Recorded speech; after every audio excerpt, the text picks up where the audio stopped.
It's a big refugee crisis, so you need one of the biggest buildings in the world. Just one of the 7 hangars in Tempelhof, this one about to open.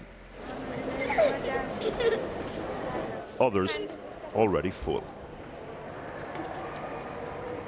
The vastness, partitioned, then partitioned again into homemade private space. Little intimacies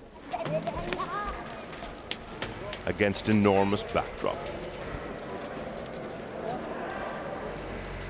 Symbols of Germany's refugee emergency don't come more monumental. At the moment, about 2,000 people. In the coming weeks, it'll be up to 4,000. By the end of the year, it'll be up to 7,000 refugees housed in this airport. That will make it one of the biggest refugee camps in Europe.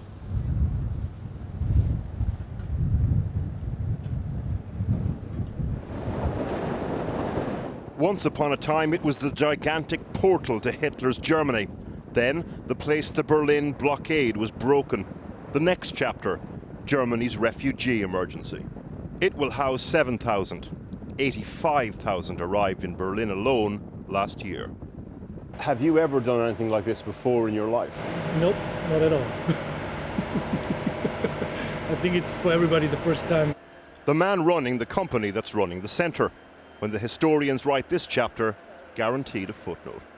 Do you think Angela Merkel understood the logistical implications of her invite to refugees? I think this she does understand. Especially she doesn't understand what is going to happen next. We may solve the first initial problem, the emergency. We are heroes of the night. We solve everything. But what's coming then? What's the next step? Where's the perspective? What is the next step? Yeah, this is the question. So how do we integrate these people? Berlin spent 700 million euros last year accommodating refugees. Triage, if you will. Integration not included. And that costs. Soon after the centre opened, a riot broke out. Arrests were made.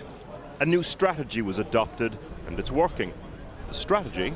We decided not to raise up the police or the security, but to raise up the number of social workers. Your response to that, instead of bringing in extra security, was bringing in extra social workers? Yes. The quota in Berlin is 1 social worker to every 40 refugees. In some other areas, it's 1 to every 200. And they've a lot to do. Big house, yes. It's like a big house. A very big house. No, middle. The Khatibs are from Dera. Brave faces belie the chronic boredom. What do you do every day here? Nothing. Sit and go to eating. Nothing. If only boredom was the only issue. The people we spoke to were grateful to be here, but it also gave them a lot of time to think. To think, for example, about when a young Serbian soldier beat you up. Iman Al-Haj is from Raqqa. خرفطت بالخيام فجرني من الجاكيت جو جو جو جو مقدونيا وبده يزتني برا فقلت له أنت مثل ابني يعني أنت مثل ابني يعني ما في داعي يعني لهالشي هذا وجو بده يضرب برجله فصرت أبكي. She stays dry-eyed talking about the violent son of another mother, but her own son joins her here this week. أجي أشوف أولادي أتأمل بكرة أو بعد بكرة أشوف ابني يعني الكبير إن شاء الله أبوس من هنا ومن هنا وبلد كاس اشتقت له أبوسه وأضمه بس أشم ريحته وأضمه بس.